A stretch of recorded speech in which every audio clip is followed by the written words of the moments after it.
This podcast contains potentially adult language, adult themes, definitely drinking, and possibly sexual context. Listener discretion is advised.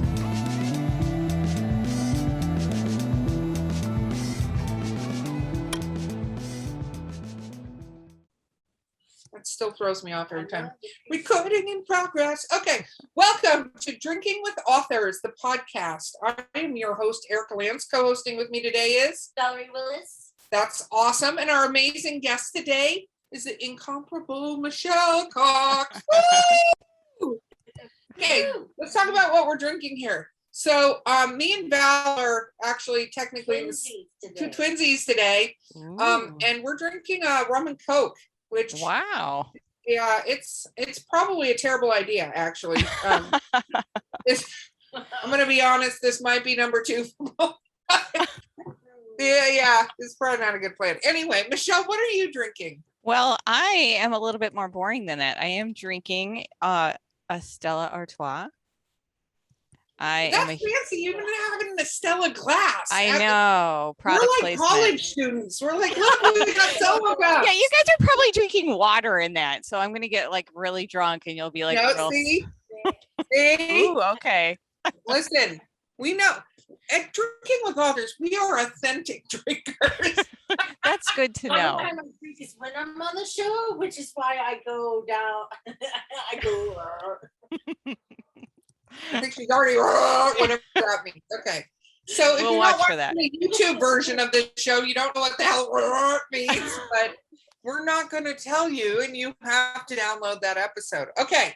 So, Michelle, for those out there that don't know what you write, talk about what you write. Well, okay. I write the Henrietta and Inspector Howard series. It is a sort of a historical romance mystery. I should say mystery romance series set in the 30s in Chicago. And there are 5 books out so far, and I am busily writing the 6th. Awesome. Nice. So Yeah. when did you start writing? When? Like for the day or what year? No, just in general. You were like, you know what? I'm going to write. And you could have been a very young child, and it could have been like, need crayons. No. So when that's my first impersonation of a child. I'm very proud of myself. But when did you first decide you wanted to write stuff and things? Oh, I don't know. I mean, since this is a nice long podcast, I guess I can give the long version. You're like, oh, great. That's not what we wanted. No, it's fine. We have rum and Coke. Go for it. Well, okay. So I loved Louisa May Alcott as a kid. And I started writing I tried to write like little fan fiction, I think, of her without even realizing what fan fiction was, but it was never very good. It always involved time travel and some weird things. So I gave that up. And then in high school, I sort of was trying to toy between, being a writer or being a doctor. So when I got to college, I decided doctor sounded easier, Okay. which I think is funny because it's kind of true. Yeah, so I decided to go into pre-med, and then I happened to be taking a Victorian lit class at the time at like sophomore year, which I really, really loved. And I kind of also started to notice that all of the upperclassmen in, the chemistry lab, like I had a job in the lab, and they were all so much more passionate about chemistry. I mean, I liked it and I thought it was interesting, but I realized one day that I did not have the passion that they did. And I was starting to realize that I really had a passion for Victorian lit. So I changed my major, but notice I didn't change it to creative writing. I was still too afraid. So I just majored in lit. And then, I got out of school with an English degree and then got a job in a graphics arts firm, as you do with an English degree in customer service. I actually thought you were going to say, so I started teaching, because that's usually when somebody has a lit degree, it immediately segue into, I started teaching and then. Right. Or I was an editor. No, Yeah. none of that. No. And then after that, I started working in a nursing home as the admissions director. So I never really used this degree, except when I was working in the nursing home, my job was to, well, first of all, I failed at admissions because I didn't realize that, basically I was supposed to be an ambulance chaser. So I was supposed to be calling up, I was supposed to be calling up hospital discharge units and like buying them like bagels and stuff like that to sweeten them, to send the residents to us. And I was really terrible at that because I just love being with the residents. And so finally the administrator called me into his office and he said, this isn't working. I'm like, oh no, I'm going to get fired.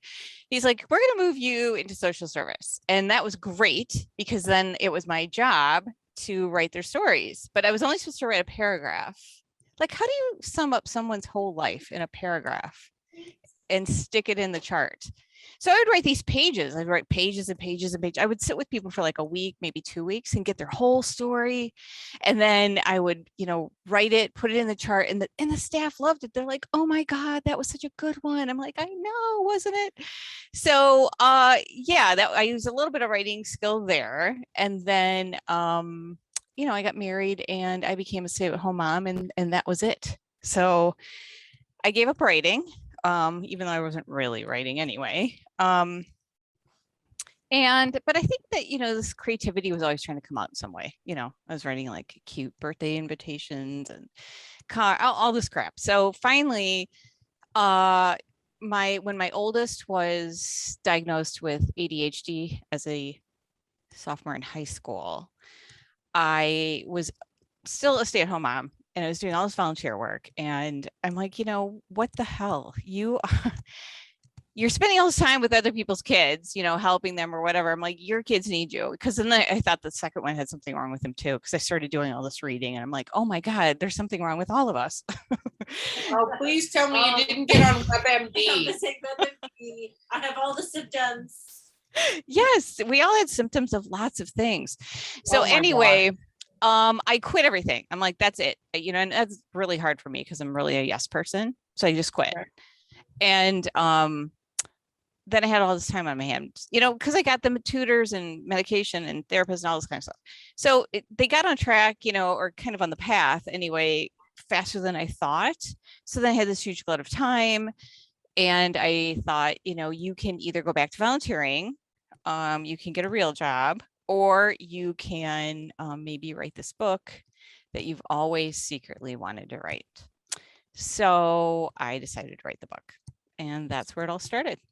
Awesome. That is awesome. That is a great story. I love that you were writing in the patient charts and their stories. I just have to ask, does that factor in at all? Do any of their stories that they kind of told you over time end up in your book? Because they've got to. They were basically giving you ammunition. What a good question. Yes, 1000% yes. So Henrietta, the main character in my series, is based on a woman that I met in the nursing home. And I write this blog called Novel Notes of Local Lore. And it's basically, I just take a different story every week from the nursing home. And that's my blog.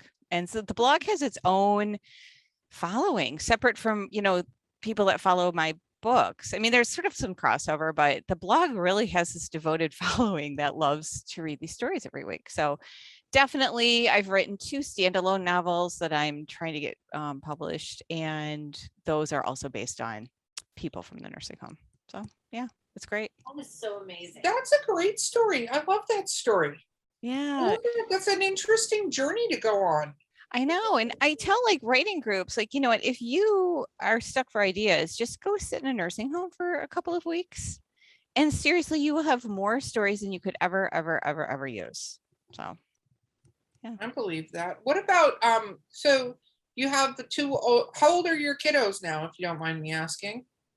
Well, 24, 19, and the youngest is just about to turn 16. Oh my goodness. So the really fun years. Right. I'm not quite there, but I'm close. I'm getting close. You're not even close. You want to be close. You want to be close. Right? She does. Yeah, mine are 25 and 22 now. Okay, so similar. Way Valerie, more than what is that? About 11 and 7 or something? Yes. if you add them together, you get close to one of ours. That's Like, well, I mean, the 7-year-old, bless him, he's autistic, and he was caught peeing on the playground again. Oh, no. So we all had to have the talk. We're gonna go to the bathroom now. Oh my God. well, at least he's not 27 and you're having that conversation. That's true. Good point. True. So, you started writing the mystery novels. Do you mystery romance, historical mystery romance? So are they self-published? How did that go? Are they published through somebody? How did you do that? They're published with She Writes Press, which is a hybrid press based in Berkeley. And as the name implies, it's women only.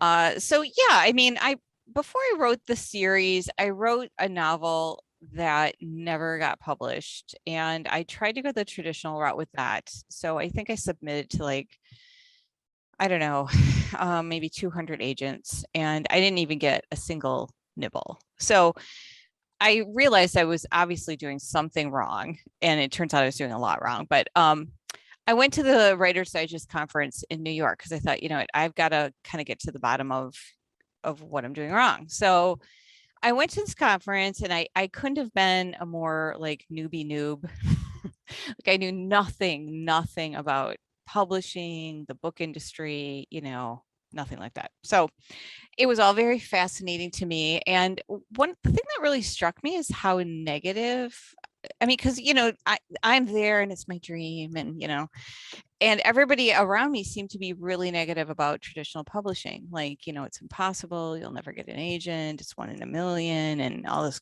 stuff. And I'm like, well, I knew it was hard, but I didn't think it was that doom and gloom. So, I ended up going to 2 workshops, and both of them happened to be talking about the joys of hybrid publishing. And I just thought that it sounded fascinating. I thought, okay, this is perfect. It's somewhere between traditional and self, and you have the benefit of both worlds. You have a lot of creative control, but you're, you know, traditionally distributed, and they vet and all this kind of stuff. So to me, it sounded like a perfect situation. So I had written this novel, or yeah, this mystery novel, A Girl Like You, and I sent it right straight to Brooke Warner at She Writes Press. And what's funny is that I had written this book specifically to appeal to an agent, because the first one, you know, I was realizing was too long and blah, blah, blah. And I'm like, all right, I'm going to write something short, sexy, mystery, whatever, that would appeal. And by the time I got to the point where I was ready to submit to agents, I was really soured on traditional publishing. So I didn't show it to a single agent, and I took it right to She Writes Press, and I said, what do you think about this? And they took it. And by the way, I had sent them my big gargantuan novel first, and they said, no way. Okay, So, we all got to know now, what was this big gargantuan novel about? Yes. it was kind of a coming of age set in the 40s. And I, again, didn't know anything about writing. So one of the problems with it was that it was 240,000 words. Oh my Ooh, goodness. wow. So it's basically like a triple novel. I was going to say, is that like a 3-part book series that you were like, listen, to make it easy on you, I'm just going to give it to you all in one book. Yeah. We're going to Shogun this book out. You've got it. It is not a Shogun style book, but you're going to have a Shogun's thickness, and it will also hold up your laptop on your desk. Here you go. Exactly. And when they said no, I tried to argue, like, well, what about, you know, the Goldfinch and all of these other, you know, gigantic type of novels? And, you know, Brooke was like, well, that's great, but they're established writers and you're not. So there's no way anybody is ever going to publish this. So I had to accept it. And I said, well, I have this other novel, it's mystery. And she's like, all right, send it over. And so they read it and they liked it and they took it. So, Very cool. okay. That's awesome. So how long ago were you published? The first book came out in 2016. I signed the contract in December of 2014, but I just sort of missed the cutoff. And so I went into spring publication of 2016. Very cool. And then what has it been like? So you've gotten another 4 books out and you've got another one on the way, which is exciting. Did you find how did you find you went from your, epic Shogun book to writing these shorter novels? Were you able to easily continue down that line, follow that train? I mean, you got the book, so yes, but what was that like when To try to write a shorter book, you mean? Well, to continue, so you write this shorter book. Did you intend to do that as a series type thing? No, that's the thing. I was still in love with my characters from my unpublished novel, The Gargantuan. But about halfway through, I started to sort of fall in love with these new characters, and I didn't really want to leave them. And I thought, I know, I'll turn it into a series, which is great. But, midway through writing this series, I've realized that I'm really not a mystery writer. Don't tell anyone. We're not. You just told the entire audience, but it's okay. We'll bleep that out. Oh, no. But it's okay. We'll pretend we're going to bleep it out. Continue. So I realized that I'm not, I really love historical fiction. And so the 2 new novels that I've written are historical, like women's fiction. So the mystery, each book of the series does have a mystery, but I realized that this is not really my first love. And even though as a kid, I read tons and tons of mysteries, so I must be subconsciously like drawing on that, all of that in my head. So yeah, but the books themselves get longer and longer and longer. So, book 1, I was super proud of myself when it came in at like 95,000 words. And because that was a huge accomplishment for me to be able to write something short. Cutting it in a third, we got it. Yeah. Right? Yes. Although Brooke was, when I turned it, she's like, we want to cut another 10,000 words out of this. And I was like, oh my God, there's no way. So we sort of went back and forth on that. But anyway, I think the book 5 is up to like 130,000. So you're ramping back up there. So hold on, let me do the math. Book 10 will be a 240,000 word novel. Right. Perfect. Yeah. A perfect You're like, laptop holder. What I want them to look like on the bookshelf when you line them up together. Have you noticed Harry Potter? That's the same thing that happened. So if you can, it's like marathon running, and you're training the readers to just run longer miles with each book. Yes, exactly. Right. Well, it's like, yeah, exactly. I do have readers. Okay, so let's take book 5. That's 130,000 words. Literally, I get some readers that write to me and say, I read it in a day, 2 days, 3 days. When's the next one? And I'm like, no, readers are voracious. And I think, you bring that up, which is going to be a question, but it's a good timing. Have you networked with a lot of other writers that write in similar genres to you? Yeah, I have. And that was something that I kind of had to learn.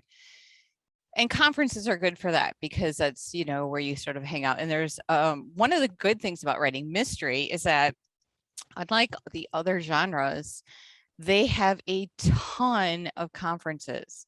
There's like Malice Domestic, Killer Nashville, BoucherCon, all these. So it's great. So for the first couple of years, I did, the big conference circuit. So I was going to all of these mystery conferences, and it was great because I could really, I really met a lot of people and realized how diverse the mystery world is. And I did go right before the pandemic to a historical novel society conference, and I so fell in love. That was like, oh, my people, I have found you.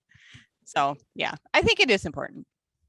Well, I think it's important because if you get the right group of authors together, you can share fans. And so when they're like, where's your next one? You can go, it's coming out soon. but you should go read Barbara's books, you know? And then Barbara does the same thing because you almost are like feeding that need, Yeah. but you're keeping them close. Like, here is the playground with my friends, and you can play here, On the playground. you know, on the Or playground Yeah. until, we can go home for a moment. yes, Right, you exactly. know? No, I- yeah, that works.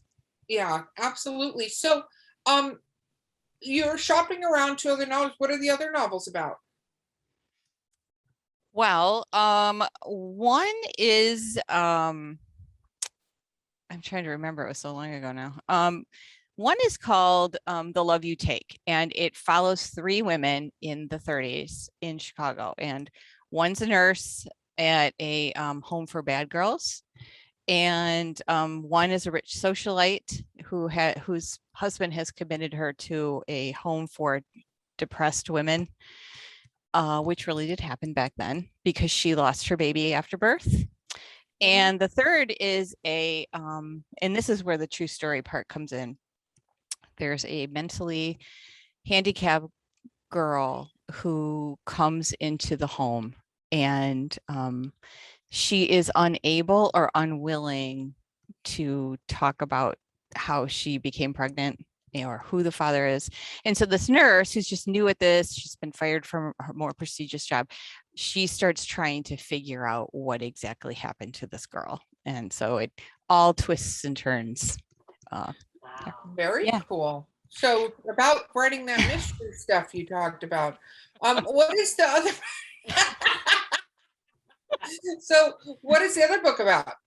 The other one is the one I am currently really heavily shopping. That one is called A Name by Any Other. And so I have to really practice my elevator speech. But that one is about, it's kind of a dual timeline.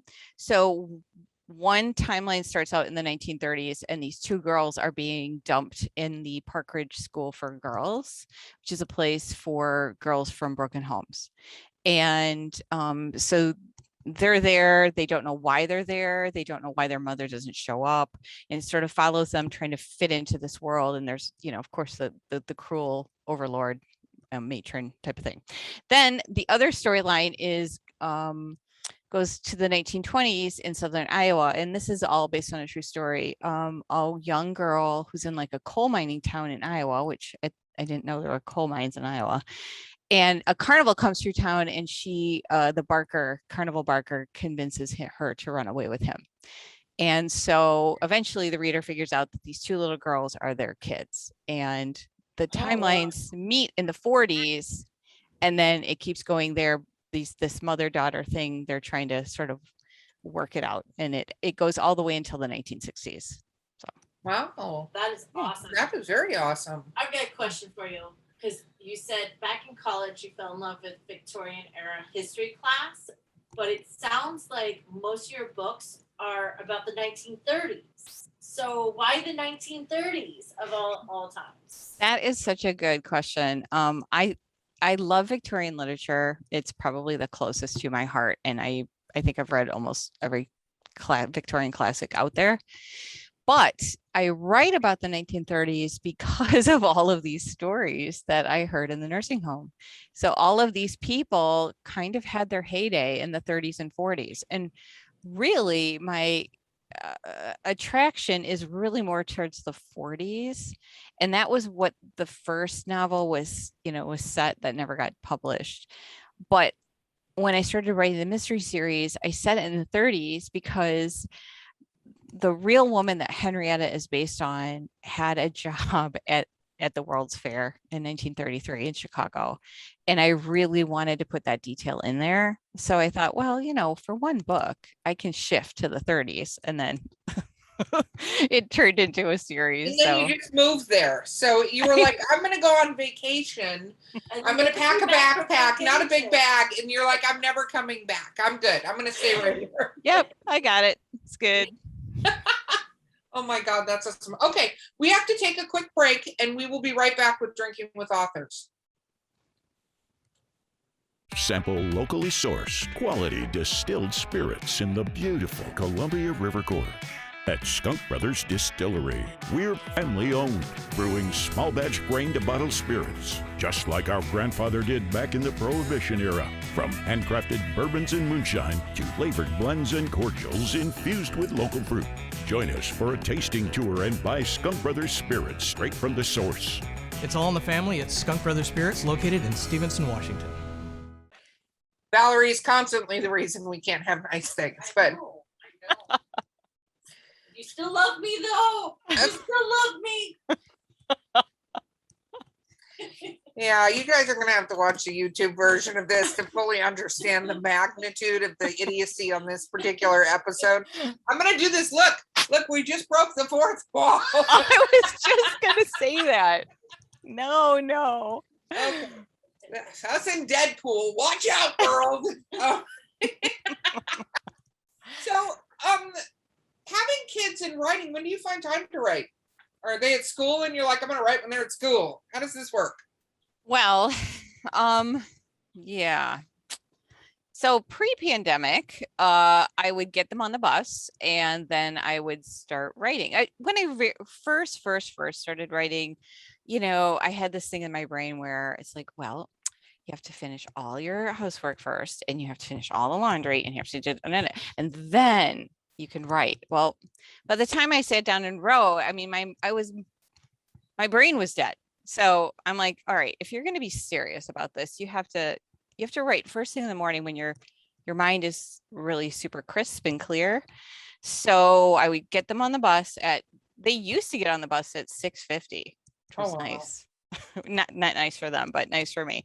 No, I have a whole theory on the amount of time, how early they put children on a bus. Children weren't meant to wake up at 6 o'clock in the morning. Like, that's not a thing. No. You like put them on the bus at like 9 or 10. So, Right. There were mornings, I'm not kidding, where we were standing at the bus stop and the moon was out. It was still dark and the moon was out. I'm like, there's something wrong here. There's something wrong. Clearly sitting at the bus stop and it's dark and an owl scared the crap out of me because he flew really low over me. Wow. See, that's just wrong. Valerie has many animal encounters as much as she did. It wasn't 4-H. What was that crap you did? Future Farmers of America. Whatever. Future farmers. Yeah, so she was That's awesome. Farmers, yet she has more when animals attack stories than anyone I know. And it's not related to the Future Farmers thing. The stories don't coincide, but she can't even go kayaking without like getting attacked by manatee, like the nicest creature in the world. And I don't. Oh, my favorite recent story didn't happen to me, but I witnessed it. So Mosquito Lagoon in Titusville, the water glows, especially in the summer. Ooh. So we go down there, we take the kids down there, there's fireflies, the water is glowing. It's really magical. Wow. The day we went out, there's tons of kayakers. They're like, but we can see dolphins swimming through Hollywood. Wow. And then we hear this kayaker who's clearly like excited and screaming. And he's like, look, here's another dolphin. And we watch him row across the canal and they go, oh shit. And he starts paddling back the other way. He goes, it's a shark. It's the best. I'm like, see, it's not just me. And my husband goes, no. It's you. You're there. And the kayaker gets attacked by a shark. I'm just telling you, it's an animal stat. And here's the best part. She doesn't write any of this stuff. I do. I wrote. Oh no. Antichrist is a manatee once as a short story. What? See, back to the entire reason we can't have nice things is Valerie. So it's fine. Going back. So you were telling us now when do you find time? After you got the 6 o'clock in the morning bus, you made time, morning, good, and then dun dun dun COVID. Yes. Well, that changed things, didn't it? Yes, it did. So I was still able to write, but it was a lot harder. And I really haven't come out of that completely because, there were 5 of us in a house Zooming. or writing or working, just like everybody. So, and then of course the kids got a lot more needy, even though they're older. I have this, well, this isn't my real office, but I have a rocking chair in my office, and I call it the therapy chair because there was always seemed like someone in the therapy chair. Like, oh my God, I am trying to write, but I have to be there for them. That's my main job. So, it's been a slower process. And, as the series goes along, there's so much more marketing and promotion to do. I spend about an hour, maybe 2 if I'm lucky, writing a day. And then I spend about 7 to 8 hours marketing. So a day? Yeah. Like answering email, going on Facebook, going on all the social media, writing a newsletter, writing a blog, pitching to be on podcasts like this. You're a social media assistant. I know I should. I really You should. should, man. Really? Then the more books you write and the more you get out, the more busier she can be. Scalability, my friend. Scalability. I know it. I've got to do it. I keep telling myself I'm going to do it when, everything goes back to normal, but maybe that will never happen. Right, so I don't know that there is a back to normal ever. I know. I'm starting to think there's not. I might be in the game room forever. Well, it's not the worst place you could be. The worst place. I see Catan. What else I see? Okay, stop. What are you doing? Seen it. It's part of the product placement. You're getting ad money for this. Games, even though we're on a. Okay, listen. We're gonna just reach out and be like, listen, the makers of Sorry owe us some commercial time. You never know. That's true. So let's talk a little bit about your fans and social media. What has that been like? Well, it's been good. I mean, I do have a pretty loyal following, so that's exciting.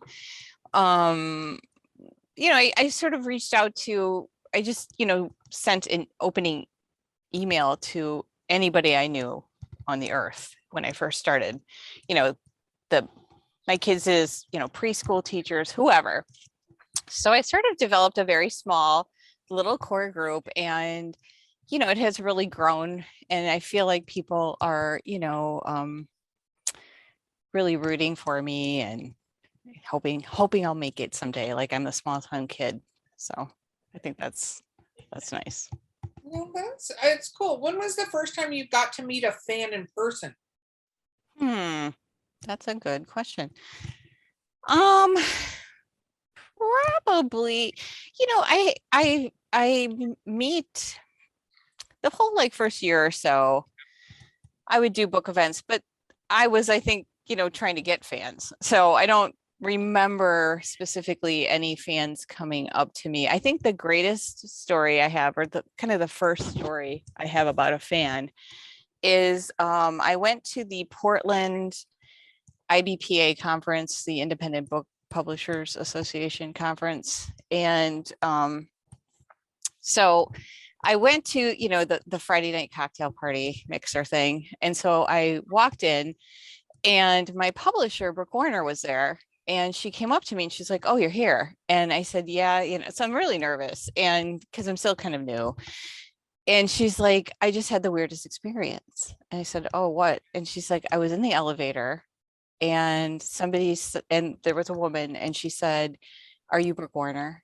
And, Brooke's pretty famous in the book world. And so I'm sure, used to being approached. And she said, 'Well, yes, I am.'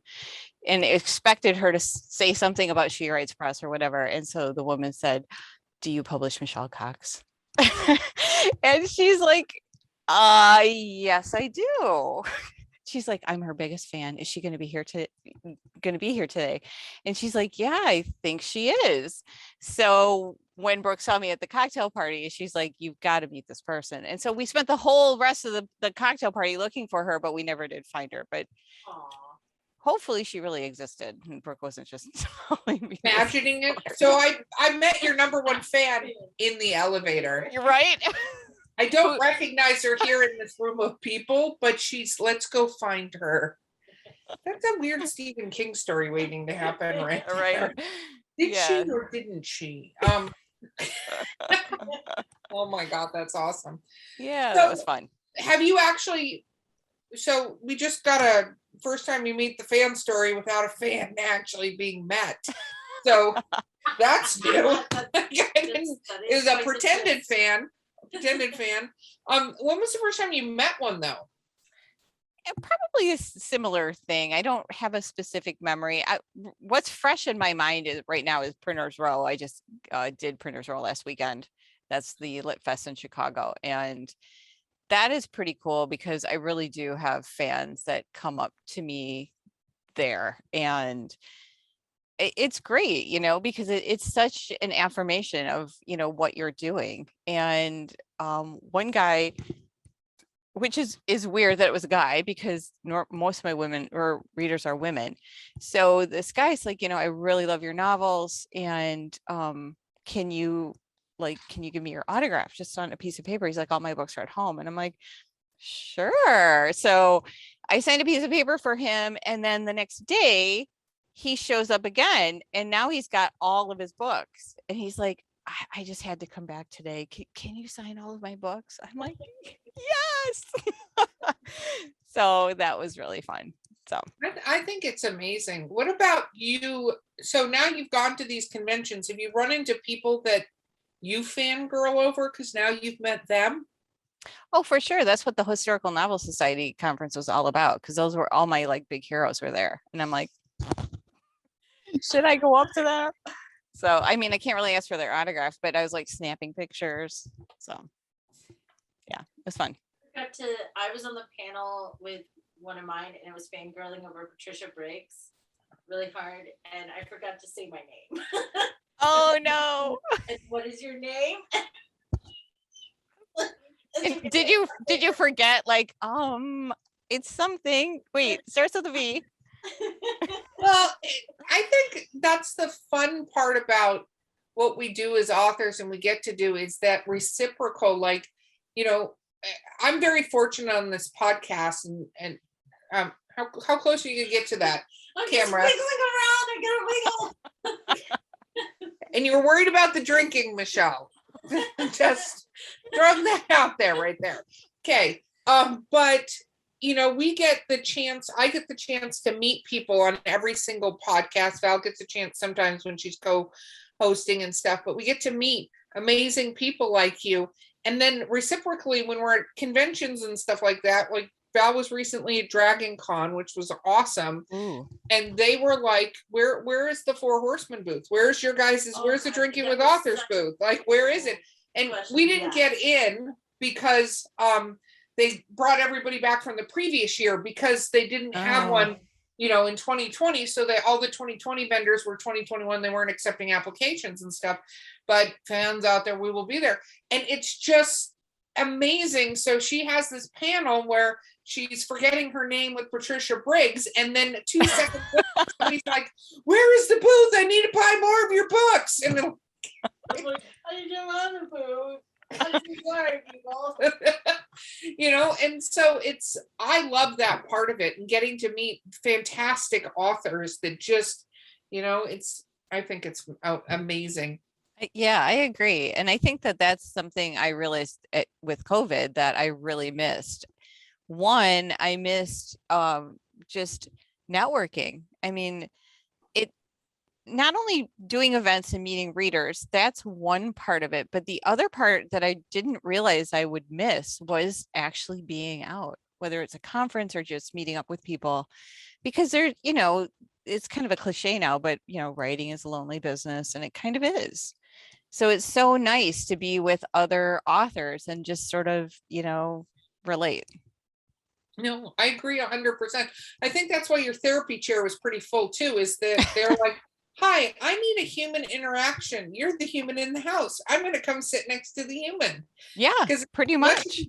I'm going to be in my world with my characters. Then you're like, but I want to be in a world with my characters in a coffee shop. Like, they're other people.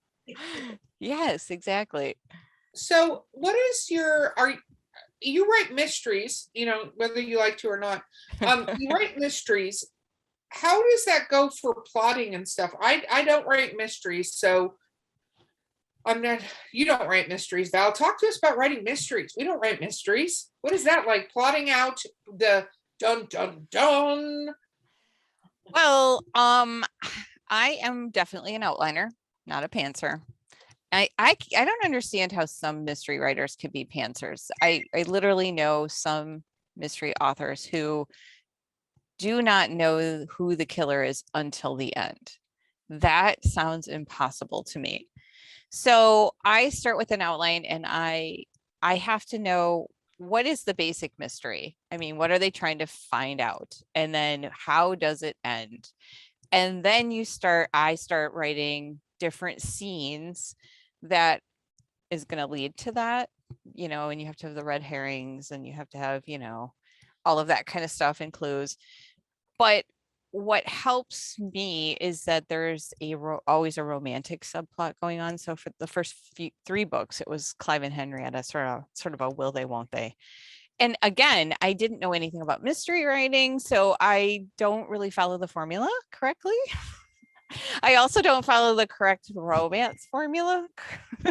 So, they say write what you would want to read, and that's what I did. And it doesn't really follow in any one particular genre. It's kind of a cross genre. But anyway, so because I have this romantic thing going on, and then once they got married, I'm like, oh, that was dumb. I should have dragged this out, for 20 books instead, whatever. So I had to, bring in a new, romantic subplot. Now it's the younger sister. And so there's always another plot line going, which I think helps keep the mystery pacing going, is to be able to sort of alternate between those two things. I mean, the most I know about the mystery genre plot is I clearly remember watching the Scooby-Doo kids, and every time a new clue would come up, Fred would be like, it was red herring. He's the one. Right? It wasn't the snow ghost. We're doing a serious author podcast, and you just brought up Scooby-Doo, and that's what you know mystery from? I mean, is that great? It works. I know I'm not the only one. Someone is agreeing with me right now. And that same person is like, I get attacked by animals all the time. I don't understand what Eric is saying. I relate to Valerie. Yeah. Yes. And if someone else out there get honking sounds out of manatees, please tell me. Put it in the chat. We don't want those comments on the podcast. Oh my goodness. I wouldn't mind. I'd like to see this. So you talk about your nursing home stories. I'm going to get this back on the rails. You are completely out of control. The nursing home stories kind of fueling some of your stuff. Do you feel like most of your stories pull from real life? Like, are they real life instances, the genesis, and has that always been the case? Back when you were taking literature to work in a nursing home from college back then. Yes. Yeah, I do feel like everything I write has a basis in reality. It starts with a real story, and then I build the plot out from there. So Henrietta was this woman that her words to me, she would follow me around the nursing home, and she would tell me that she had a man-stopping body and a personality to go with it once upon a time. And she had all these amazing jobs in Chicago. And so even though it was a depression, she never had a hard time getting a job because she was so beautiful. But she was always getting fired for slapping up the owner, the manager, for trying to attack her in the back room. So there's so much about this woman's life that a lot of the sub characters I even, based on real people from her life. And for me, I just need that little kernel of truth, and then I can explode it into fiction. So yeah, I always start with a real situation.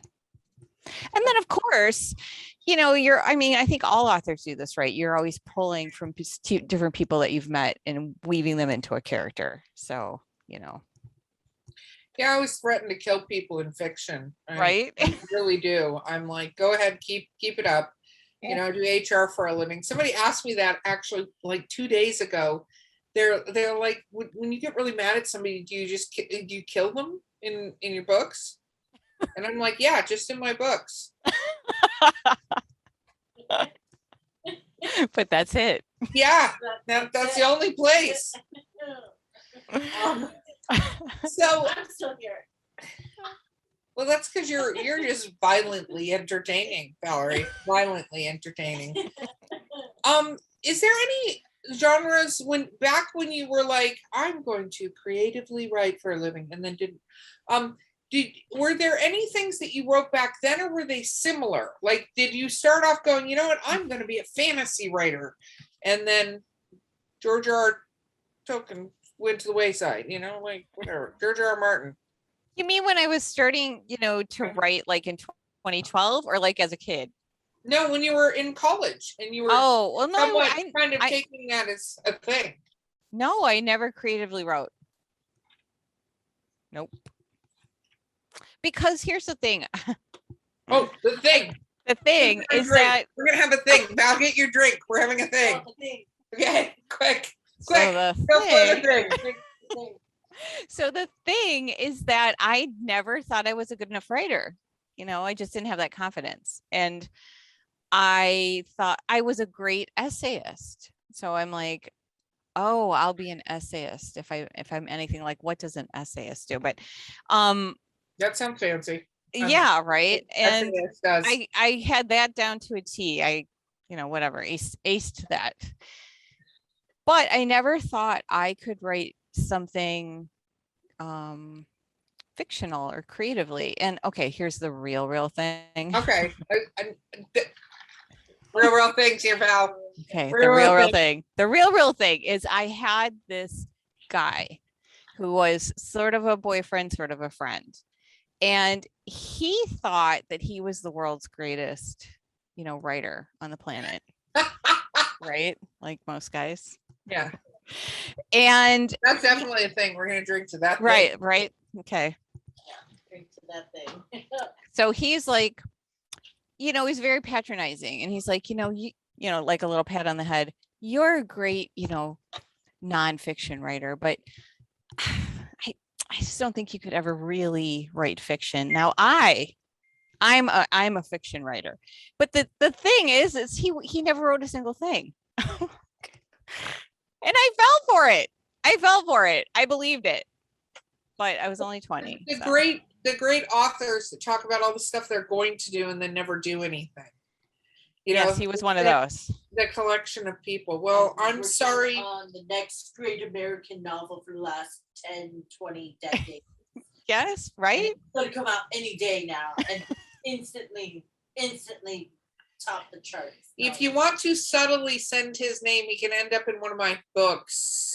If you want to, it's not a problem. I'll take care of that problem. I'll DM you. I'll DM you. You can email me the name and it'll be fine. So, oh my goodness. We're at the end. There's a lot of drinking and destroying. That's it? We're at the end? We're at the end of the first episode. Oh my gosh. Okay. Okay, so that went fast. Yeah. Well, it's because you're entertaining. See, if you were boring, this would be like, oh my God, it's been 10 minutes and she's just drolling on about graphic arts. I don't even know what to do with myself. So just She's explaining how to play Monopoly. Exactly. Ad nauseum. So what advice, you were worried about the drinking part. What advice would you give authors out there? Oh boy, that's a hard one, right? Okay, I have two things. One, you have to be very disciplined. So if you really want to be a writer, you have to really write. Not all authors agree with this, but I feel like you have to write every day or almost every day, because it's kind of like I don't know, it's like working out, right? Like no one jumps out of bed and says, "Ah, I just really feel like working out today." Nobody jumps out of bed. I mean, I don't and say, well, actually the first couple of years I did, but then I got kind of burnt out.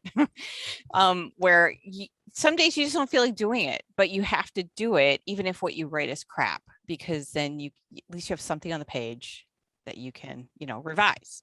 So that would be one bit of advice. And second, if I may have another one, You can have as many as you'd like. Go ahead. You're never Hey. stop. try to know why you're writing. I think that's kind of key. Like, are you writing because it's on your bucket list to publish a book? Or are you trying to be a career writer? Because that's a very different path. And if I had known that going in, I would have made a lot of different decisions about, how to spend my time, how to spend my money, et cetera, et cetera. And I think that sometimes there's a lot of people who really are in it just for a one and done. And you get caught up in this whole like crazy, like marketing promotional thing, and you don't really need to. So yeah, I would just say to yourself, try to figure out why you're writing and what your goal is. I mean, and your goal can always change, but that should inform some of your choices. I like it. I like it. It's Love good it. advice. Great Good advice. Yeah. Okay, how do people find you? Website, things like that? Yeah, MichelleCoxWrites.com is my website, and you can find all of my social media buttons there. Also, if you do visit my website, make sure you sign up for my newsletter, because I do these huge giveaways every couple of months, like big, like iPads, luggage, jewelry.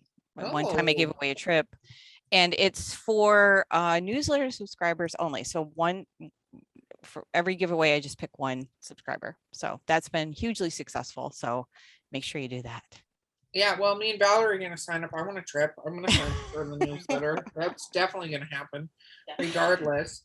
Do it. Cool. And what is your book 6 that's coming out? When is that supposed to be done? Well, the working title is A Spying Eye, and I don't have a date because I'm not going with She Writes with this one. I'm going to self-publish it. So Ooh. that is going to be a huge learning curve for me. So I don't have a date, but hopefully I'm hoping early 2022. We'll see. Very cool. That will be awesome. Yeah. You have been amazing. Thank you so much for So are being on you the podcast. guys. This is fun. I wish I'd known I'm about this glad you earlier. did this. Yes. Well, thank you. And we try to be fun as we continue to drink. And It was a blast. and other things. PETA's going to protest the show because of you. She doesn't let the cats in the room with us. Oh no. Okay. This has been Drinking with Authors. I've been your host, Erica Lance. My co-host is the very drunk Valerie Willis. Come over here, guys.